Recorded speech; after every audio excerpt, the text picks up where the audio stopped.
Bonjour à tous et bienvenue sur Montré Restauration. Aujourd'hui, on a la deuxième partie de la vidéo Mega Speedmaster Mark III.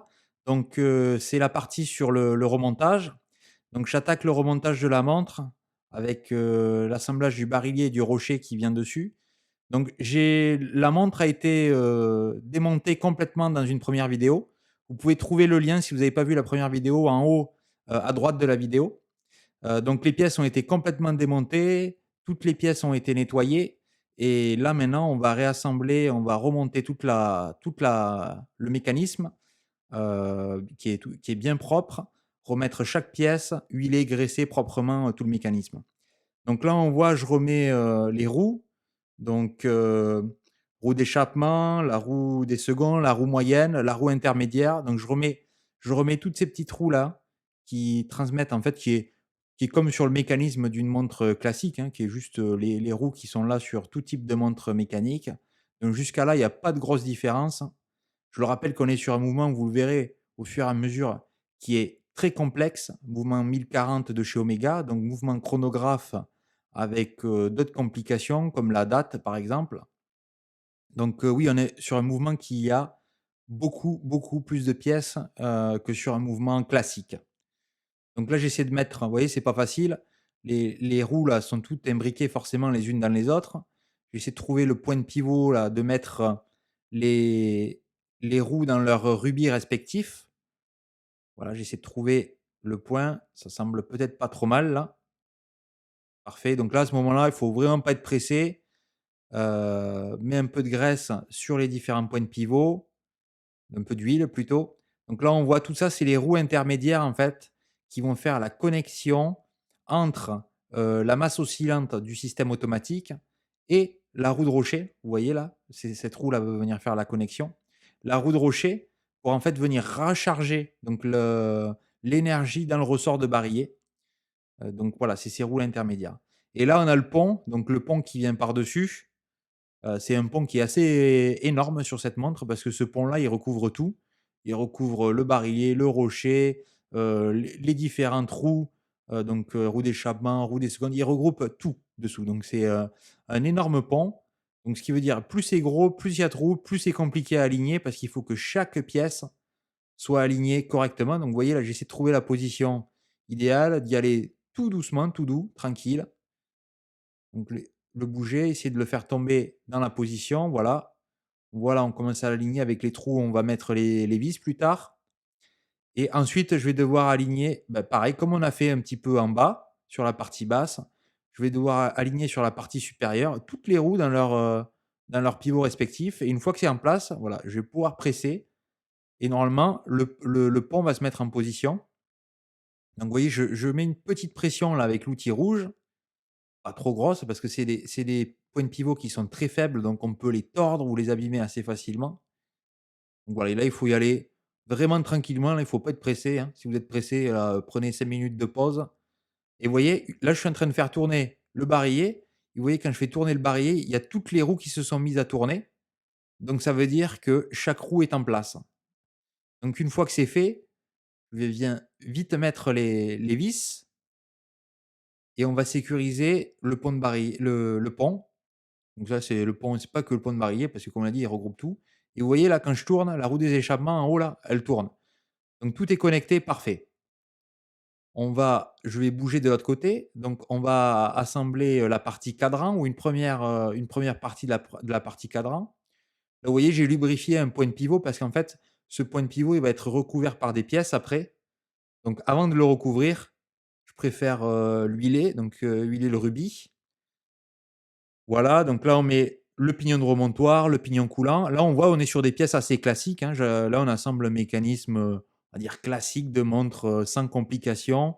Donc on a la partie dessous avec le barillet, les roues. Ici, on va avoir la partie qui va servir à régler ou à remonter, qui fait la connexion, à remonter la montre. Donc on est sur plutôt quelque chose de très classique. Là, voilà, on vient de mettre la tirette, lubrifie avec de la graisse. Donc là, on a une graisse avec une viscosité assez haute, hein, parce qu'on a des points là, justement, là, vous voyez, ça c'est un ressort. On a des points avec, pas mal de friction. Donc on utilise une graisse qui a un petit peu plus de viscosité qu'une huile. Voilà, on va venir mettre le vis qui va maintenir en place le ressort de tirette. Je nettoie l'excès de graisse avec un petit peu de Rodico et voilà, bien mettre un petit peu de graisse au centre du pignon coulant. C'est là où va venir, cette pièce. Voilà, donc là, on met la bascule. On vient graisser pareil les points de contact qu'il va y avoir ici entre la tirette et la bascule. Donc c'est des points qui voient beaucoup de friction parce que voilà, justement, ils vont être mis en avec un petit peu de force qui va être exercée avec ce ressort de bascule que je mets en place, voilà, que j'essaie de tordre gentiment pour le mettre dans son emplacement. Parfait. Voilà, donc là, la bascule est en position. Je graisse les différents ou mets de l'huile sur les différents points de contact, voilà, qui va limiter en fait l'usure, qui va limiter la friction, donc l'usure des pièces. Un petit peu de lubrification pareil sur les points de pivot où là, on va venir mettre différents trous intermédiaires. On le voit là, c'est les petits trous les mêmes. Jusqu'à là, on va dire, il y a rien de très compliqué. On est sur quelque chose d'assez basique, on va dire, pour un fonctionnement. La suite, en fait, ça va se compliquer un petit peu plus tard, quand on va commencer à assembler le chrono. Là, on va voir beaucoup plus de pièces et surtout sur ce mouvement. Donc voilà, on met en place la dernière pièce ici. Je viens armer le ressort qui va venir se placer sur la tirette. Voilà, c'est ce long bras, en fait, qui sert de ressort, qui a différentes positions. Voilà, tout est aligné, tout est armé. Je peux mettre en place les derniers vis, resserrer, graisser, bien graisser pour être sûr, voilà, qu'il va y avoir pas trop de friction, donc le mouvement va être facile. On le voit là quand on tire sur le c'est là qu'on a les différentes positions ensuite, quand on vient tirer sur la tige de remontoir. Donc voilà, que pour que tout soit bien graissé, que l'action soit assez, souple, on va dire, et surtout pour limiter aussi, un effet prématuré d'usure. Donc j'en profite pour huiler certains points qui se situent de l'autre côté. Et là, maintenant, je vais commencer à assembler quelques pièces du chronographe. Donc de ce côté du chrono, enfin du mouvement, pardon, on a le compteur des heures. D'accord. Donc le compteur des heures qui va se trouver à 6 heures sur la montre. On le voit, c'est cette petite roue grise là qui est sous le pont. Et elle est directement en contact avec une roue qui se trouve sur l'axe du barillet. Donc c'est le barillet en fait qui va driver la roue des heures. Voilà, donc là on le voit, on a placé une pièce qui s'appelle le marteau. Donc c'est-à-dire que le marteau va venir taper la roue et c'est ça qui va remettre à zéro quand on reset le chrono. C'est ce marteau qui va venir taper la roue, la came qui se situe sur la roue pour remettre tout à zéro. Donc voilà, on a mis en place les pièces qui devaient se retrouver sous le dessous. Tout a été aligné, tout fonctionne. Donc on va pouvoir sécuriser tout ça avec les vis. Parfait. Donc voilà, j'ai mis le mouvement, donc c'est un mouvement qui est assez costaud. Je l'ai mis dans un porte-mouvement qui est spécialement conçu pour les calibres 1040. Donc ça facilite un peu la tâche pour travailler. On le voit, les boutons de poussoir sont dégagés. On a un trou pour la tige de remontoir. Donc c'est bien pratique. Donc là, on a fini. J'ai fait le strict minimum de l'autre côté. Donc maintenant, on peut passer côté balancier. Donc je vais venir mettre en place l'encre. Donc pareil, va l'aligner sur son point de pivot bas, sur son rubis bas. Le pont des encres qui va venir se mettre par-dessus. Donc vous voyez, on reste là sur des choses, si vous regardez d'autres vidéos, on reste sur un mécanisme assez classique de montre avec le pont des encres.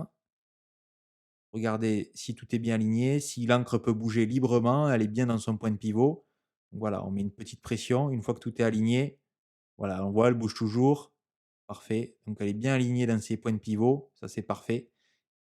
Une fois que c'est fait, on met les vis et on sécurise tout ça en place. Parfait. Donc là, j'ai mis un petit peu de tension dans le ressort et on voit que l'encre clique gauche, droite, gauche, droite. Donc la force arrive jusqu'à l'encre. Donc on a le premier moment de vérité. On va installer le ressort de balancier et voir si la montre vient bien démarrer. Donc ça, c'est le premier check. Donc sur une montre classique, c'est pratiquement le dernier check parce que là, ça veut dire qu'on aura fini le mouvement, parce qu'on a un mouvement qui va pouvoir nous donner les heures, et les minutes et les secondes d'un mouvement classique. Mais voilà, là, on n'est pas en présence d'un mouvement classique, on est en présence d'un mouvement un peu plus complexe, donc c'est loin d'être la dernière étape. Donc on va voir, j'essaie d'aligner et là, hop, il a essayé de démarrer, on a vu là, il a essayé de bouger, mais il n'est pas aligné parfaitement, on y va tranquillement. Et c'est pareil d'aligner l'axe du balancier dans les points de pivot. Là, hop, ça semblait pas trop mal. Là, ça semble pas trop mal. On dirait qu'il est et voilà, vous avez vu? Une petite impulsion avec un mouvement, avec les doigts et le mouvement a démarré. Donc là, on a un mouvement qui fonctionne. Ça, c'est déjà la première bonne nouvelle, parce que c'est toujours la première pression une fois qu'on démonte une montre. Est-ce qu'on va réussir à la refaire fonctionner? Donc là, déjà, on a un mouvement fonctionnel, ça, c'est parfait. Je j'ai huilé, donc ça, je le fais souvent sous un microscope, tous les points de pivot. Je le laisse tourner pendant un petit moment et donc maintenant qu'on sait qu'on a un mouvement fonctionnel, on va pouvoir continuer l'assemblage et là, on va pouvoir passer aux complications de la montre. Donc c'est-à-dire la première sur laquelle on va se focaliser, on va assembler toute la partie chronographe côté balancier. Donc là, vous voyez, je démarre, je mets les premières pièces. Là, vous verrez, donc ça, c'est une pièce qui va libérer le marteau. On verra un petit peu plus tard à quoi sert le marteau. Là, le ressort qui vient venir mettre un petit peu de tension dans cette pièce. Parfait. On a un autre ressort ici aussi. Donc, vous voyez, c'est un mécanisme, vous allez voir, avec énormément de pièces. Chaque pièce a sa fonction. Elles doivent être, elles doivent être montées dans le bon ordre, dans le bon sens. Voilà, donc les ressorts, toujours avec de la précaution, hein, on essaie de les tenir. Pas qu'ils volent à travers la pièce et passer des heures à genoux, essayer de les chercher. Donc là, on a le système de cam. Donc ça, c'est un mécanisme, il y a 2 familles, hein, les chronos à colonne et les chronos à cam. Donc là, on est en présence d'un chrono à cam. Donc là, j'installe la cam qui est en 2 parties. Voilà, donc une partie supérieure et une partie basse. Je viens mettre, la vis dessus. Ici, on a le ressort, on verra, donc ça, c'est le ressort. Vous voyez, c'est quand même un ressort qui est assez costaud là, avec ce bras, complètement courbé. Qui sert, à faire le ressort pour la commande. On verra un petit peu plus tard à quoi sert la commande. Donc là, vous voyez, c'est pareil, bien graissé. Là, c'est des points qui vont voir énormément de friction. On nettoie un petit peu l'excès, là, j'en avais trop mis. Hop, vous voyez, la pièce, elle vient. Je l'ai remis en position. Voilà, donc là, on a la commande, intermédiaire, là, ce doigt qui vient et qui va venir appuyer contre la came. Un petit peu d'huile. Voilà, on a ce doigt-là, ici, qui va venir faire la connexion entre le ressort et la commande. Et sécuriser tout ça avec une vis, bien sûr. Et là, vous voyez, là, j'utilise cet outil pour mettre la tension et voilà, là, ce doigt-là, là, il est sous tension, le ressort a été armé, donc ça, c'est parfait. Là, vous voyez, j'enlève plusieurs vis. Vous vous souvenez quand j'ai démonté le mécanisme, toutes les vis, donc je les ai forcément enlevées une à une pour enlever les pièces et à chaque fois, j'ai remis les vis sur le mouvement. Tout ça pour être sûr que les vis, vu que chaque vis a différents formats, enfin des vis ont des alaisages, d'autres ont différents filetages, différentes tailles de tête. Donc pour être sûr que je mets le bon vis au bon endroit, ben, je les ai remis sur le mécanisme et à chaque fois, je les enlève, je mets la pièce, je les remets. Comme ça, je suis sûr que je ne me trompe pas dans les vis. Donc là, j'ai installé la commande. Donc ça, c'est la partie qui est directement liée au bouton poussoir et en fait, quand vous appuyez sur le bouton poussoir de démarrage arrêt, c'est ça qui va venir faire la connexion et appuyer sur la cam, sur la partie là que je suis en train de lubrifier, où j'ai enlevé un petit peu d'excès avec la Rodico. Là, je viens mettre la roue de chrono, donc la roue des secondes, chrono au centre. On le voit, donc c'est une roue classique avec une forme de cœur sur le dessus. Donc c'est une cam et cette cam, on va le voir, elle va servir en fait, c'est la cam qui sert à remettre à zéro le mécanisme du chronographe. Donc cette cam, elle est présente sur, bien sûr, la roue du chrono pour les secondes, pour les minutes, mais aussi les heures. D'accord?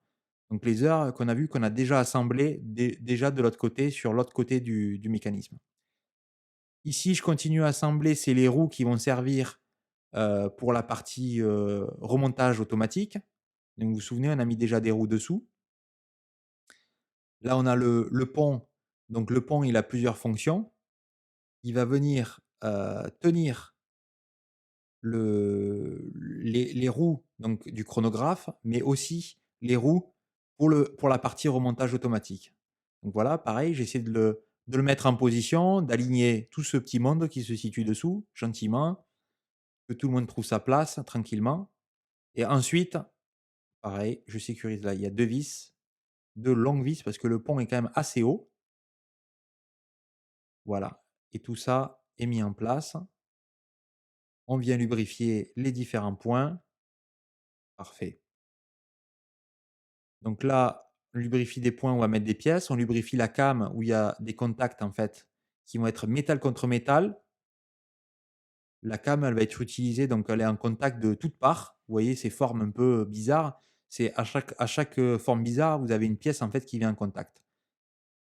Donc là, on a le stop. Donc ça, c'est la pièce qui va venir frotter contre la roue de chronographe pour en fait arrêter la roue de chronographe pour que les secondes ne bougent plus quand on arrête, quand on arrête le chronographe.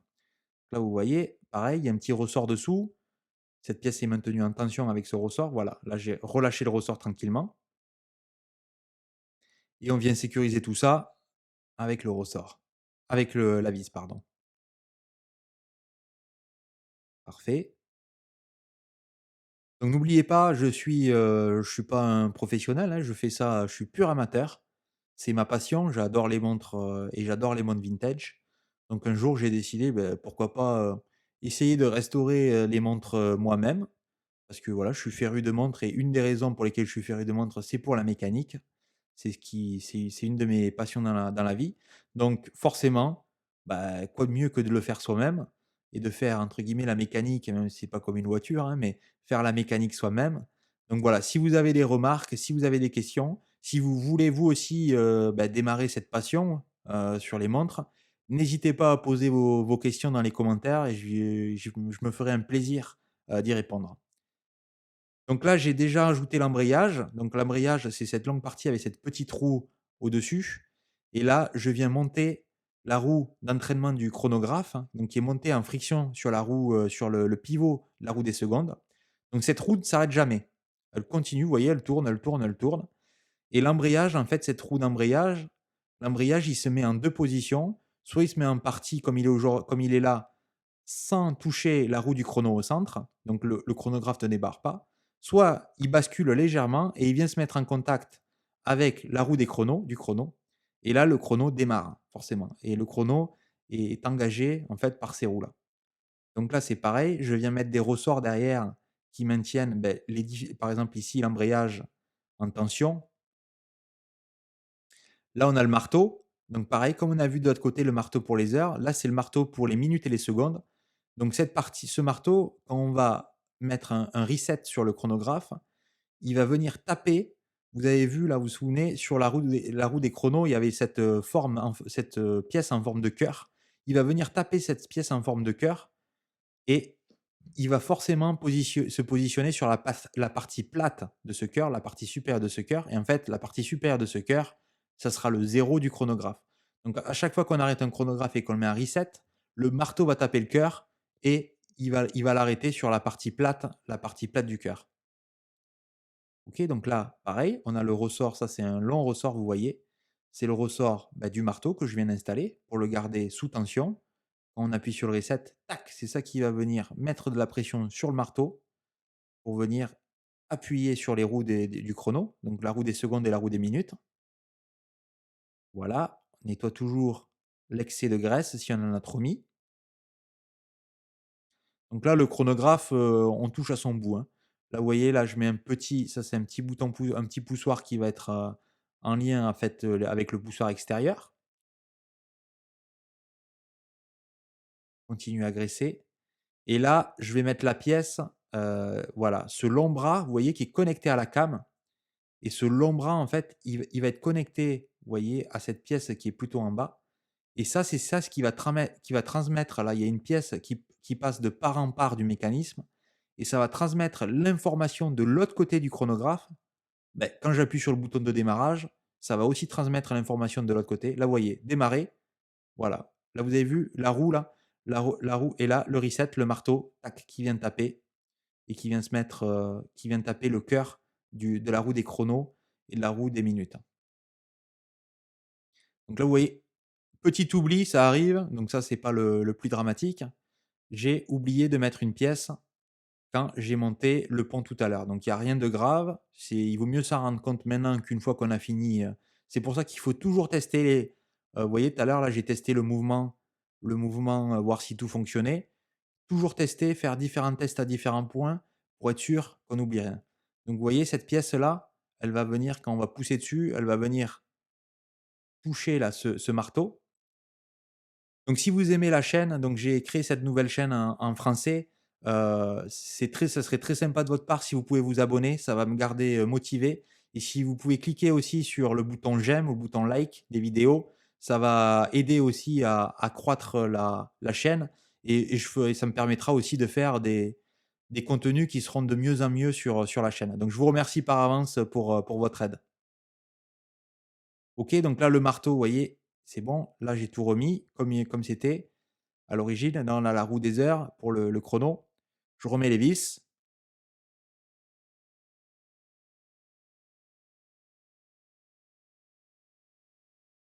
Voilà, donc là, vous souvenez sur ce mécanisme, on a la roue des minutes, donc c'est-à-dire l'aiguille des minutes de la partie du chrono est au centre. Donc ça, c'est aussi assez spécial.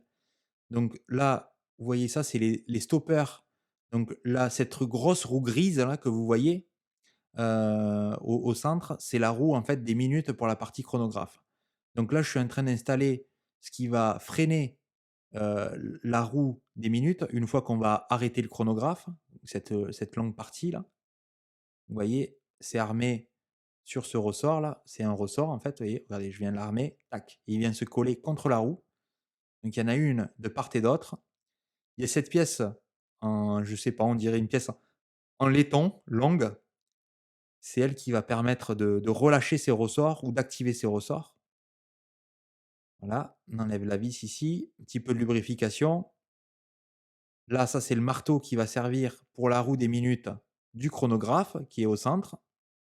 Donc là, on ne voit pas la came en forme de cœur. Vous verrez, on l'installera un petit peu plus tard. Vous vous souvenez, le marteau, c'est ce qui va taper la came en forme de cœur quand on fait un reset du chronographe. Là, je vais installer le ressort bah, du marteau pour la roue des minutes. Voilà, pareil, toujours utiliser un petit peu de force, hein, c'est normal, c'est un ressort, donc il faut le mettre sous tension. Une fois qu'il est sous tension, on le sécurise avec la vis. Parfait. Et là, vous voyez cette pièce-là, donc cette pièce qui se situe là, que je suis en train de dévisser. Ça, c'est une pièce que j'avais démontée lors du démontage et en fait qu'il ne fallait pas. C'était pas nécessaire. Et c'est cette pièce qu'on a vue de l'autre côté, c'est ce qui fait la connexion bah, d'un côté du mécanisme au côté cadran du mécanisme. Donc là, quand je vais actionner les boutons, tout va fonctionner de l'autre côté et ça va transmettre aussi l'information au côté cadran de la montre pour activer justement la partie minute, la partie heure qui se situe de ce côté du mécanisme. OK, donc là, on a un autre ressort, un long ressort qui passe là sous cette pièce, vous voyez? Et là, je viens le mettre en tension, essayer de trouver les points, donc les trous où l'aligner, c'est jamais facile, surtout que celui-là, il est assez long et il y a pas mal de force. Voilà. Une fois que c'est fait, pareil, on met la petite vis,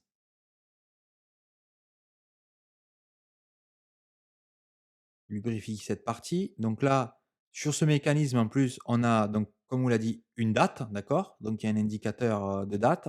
Et en plus, la date a aussi une fonction avec un réglage rapide de la date. Donc c'est ce que cette petite plaque va faire, là, vous voyez? Et cette plaque-là, qui est dessous, je dois l'aligner. Je ne sais pas si vous voyez sur la partie gauche là, ici, là où j'ai, voilà, vous l'avez vu? J'ai aligné là un petit point de pivot dans ce trou. Voilà, donc c'est pareil, ce pont on le met en place, on essaie de trouver, voilà, est-ce qu'il s'assoit bien comme il faut, bien à plat? Parfait, OK, on remet les vis. Oui, il y a 4 vis pour tenir ce pont. On visse tout ça et là je check. Donc là, j'arme le chrono, il démarre, je le désenclenche, reset, donc ce bouton-là qui va servir pour le reset. On va voir le marteau. Hop, il passe un petit peu dessous, voilà, ce sera mieux avec celui-là. Paf, vous avez vu le marteau qui est venu taper là? La roue du chrono au centre. Là, vous voyez, il est désarmé, il est reseté. Petit peu de lubrification, voilà la cam. Là, j'installe par-dessus la cam, vous voyez, qui était pas, attachée directement à la roue des minutes. Donc ça, c'est la cam des minutes pour la partie chronographe, avec un petit ressort là qui est sur le dessus. Ça fait acte de ressort là, la partie, dorée. Parfait. Lubrifie tout ça. Là, je lubrifie la cam. Très important de lubrifier chaque cam. Lubrifie les points de pivot. Là, on a la roue indicateur, 24 heures ou jour-nuit. Donc ça, c'est une complication supplémentaire sur le chronographe aussi. Quelques pièces supplémentaires. Donc là, la roue avec, le cadran, une roue intermédiaire. Voilà. Là, on voit là, voilà, tout est connecté. La roue intermédiaire, elle est sécurisée en place avec une vis. Lubrification, ici, ça c'est le doigt qui va venir, servir pour venir indexer la date. On verra un petit peu le disque de la date. Voilà, là il est en place. Je viens mettre le disque de date. Parfait. Vous voyez ce petit doigt là qui vient indexer, il va y avoir un ressort qui va venir derrière. Voilà, la roue des heures et là, la dernière pièce qui vient, donc ça c'est pour la partie, date, qui va venir tout maintenir en place. Voilà, pareil, on aligne ça tranquillement, gentiment, bien sécurisé avec les vis. Vous voyez que c'est un mouvement quand même qui est assez complexe, hein. Beaucoup de pièces, énormément de pièces. Donc c'est pareil, ces mouvements-là, c'est des mouvements qui sont quand même, il y a pas mal de documentation en ligne avec, des informations sur comment l'assembler, dans quel ordre, le désassembler, le lubrifier, les checks qu'il faut faire, donc les points d'attention, les points de test. Donc ça, c'est vraiment, très utile. Là, voyez, j'ai mis le ressort, vous voyez ce ressort qui vient venir là, mettre en tension ce petit poussoir là, qui vient indexer les dates. Et là, on va voir, donc voilà, là, il y a la fonction de changement de date rapide, c'est-à-dire que je me suis mis dans une position intermédiaire et juste en tournant, je peux faire changer la date. Donc ça, c'est parfait. Le mouvement est fini. Là, j'ai tout assemblé. Il restera une dernière pièce à mettre à la fin. Donc je peux remettre le cadran. Donc j'aligne tout, j'aligne les pieds du cadran qui doivent tomber dans les trous respectifs. Pareil, tranquillement. Là, on voit le cadran sur cette montre, il est quand même, en bon état. Parce que je rappelle, hein, c'est une montre qui est du début des années 70, peut-être 72. On peut regarder, j'ai pas regardé, mais avec le numéro de série, on peut facilement connaître la date. Donc on voit indicateur 24 heures à gauche, la date à droite et en bas, les indicateurs des heures du chrono. Donc maintenant, je viens remettre les aiguilles. Donc j'utilise cet outil pour presser les aiguilles en position. Donc d'abord, on met les aiguilles des heures, c'est-à-dire que là, je les ai alignées juste après un changement de date. Donc je vais mettre l'aiguille des heures à minuit. Là, vous voyez, je l'aligne tranquillement. Je mets une légère tension, je l'aligne à minuit. Et une fois qu'elle est alignée à minuit, je la presse en position. Voilà. Donc là, on a l'aiguille des heures qui est en place. Là, je suis en train de mettre l'aiguille des minutes du chronographe. C'est un ordre un peu spécial, hein. C'est assez, bizarre. Donc ça, d'où l'importance aussi d'avoir des vidéos ou de la doc pour retrouver, si on n'est pas sûr dans quel ordre on remet les choses. Voilà, je l'aligne aussi à minuit. C'est là où démarrent les minutes du chronographe.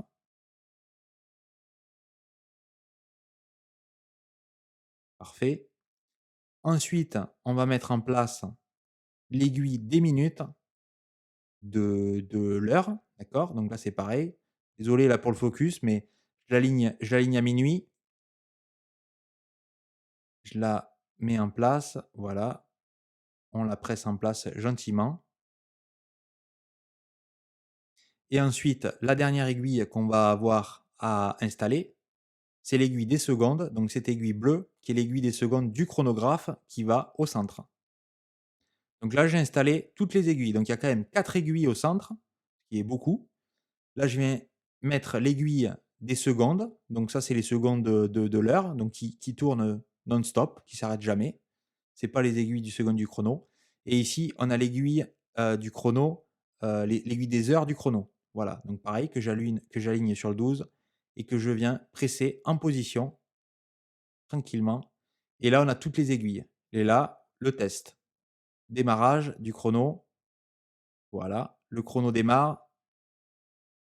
On voit l'aiguille des secondes. Petite accélération. On voit l'aiguille des minutes, là, la bleue. On dirait un avion. Donc parfait, tout a l'air de fonctionner. L'aiguille des secondes fonctionne. Jusqu'à là, je laisse tourner tranquillement, voir s'il n'y a pas de problème. On voit l'aiguille des heures aussi dessous qui commence son petit mouvement tranquillement, qui commence à bouger aussi, à se désaligner. Donc là, check, arrêt. Voilà, appuyez et reset. Et tout se reset à 0. Donc ça, c'est parfait. OK, donc j'ai mis un nouveau, j'ai nettoyé le boîtier. J'ai mis un nouveau cristal aussi sur le boîtier. Nettoyer les pushers, donc nettoyer, là, vous voyez, là, avec qui sont montés avec des ressorts, que tout fonctionne bien. Voilà, tout est en bon état. Donc il reste plus qu'à mettre le mouvement avec, le cadran dans le boîtier. Retourner tout ça gentiment. Parfait. Voilà, ce magnifique mouvement là, quand il est dans son boîtier, il est vraiment, somptueux avec cette couleur cuivre. Là, je remets la tige de remontoir. Essayer de tout aligner, la tige de remontoir. J'ai changé aussi le joint, mis un nouveau joint. Voilà, la tige de remontoir est en place. Je regarde, je tire dessus, voilà, elle reste en position, donc ça c'est parfait.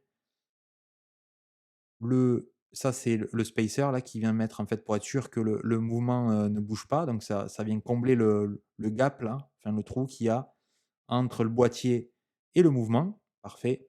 Et la dernière pièce, bien sûr, le rotor, donc la masse oscillante du système de remontage automatique. Donc, j'ai graissé aussi le roulement. Donc, on vient aligner tout ça au milieu et c'est trouvé, voilà, ils sont là, les 3 trous pour mettre les vis. Parfait. Voilà, on va mettre les vis en place tranquillement. 3 petites vis. Super. Donc là, voilà, c'est la dernière pièce qui est montée sur le mouvement. Et là, on a un mouvement qui est 100% fini. Check. Voilà, ça tourne. Parfait. Le mouvement qui continue à tourner. Superbe. Il est magnifique ce mouvement. Super mouvement. Le ressort, voilà, ça qui va venir plaquer le mouvement et le cadran en bas et je viens fermer le boîtier, donc vis à la main et ensuite je vais utiliser une petite clé que j'ai pour mettre, un peu de couple là sur le boîtier. Parfait. Voilà, on va venir le serrer. Voilà, là il est bien serré. Changer le joint, donc on doit avoir une étanchéité et voilà. Démarre le chrono, les derniers checks avec le boîtier, enfin avec le mouvement dans le boîtier. Démarre, on arrête, on reset, parfait. Et là, on voit le mouvement, je suis super content. Donc on voit quand il se stabilise, on va voir, il va se stabiliser aux alentours d'une amplitude de 260 degrés, qui est pas non plus super haut, mais qui est très bien. Et le mouvement qui perd 3 secondes et avec un bit error de 0. Donc on a un super mouvement là qui est prêt pour des heures. Et voilà le produit fini sur mon poignet. Et une nouvelle montre que j'attendais depuis longtemps, que j'ai pu rajouter dans ma collection avec un service personnel, donc qui a encore plus de valeur pour moi. Donc j'espère que vous avez aimé la vidéo. Et si vous avez aimé, mettez un like. Et je vous retrouve pour la prochaine vidéo. Bye bye.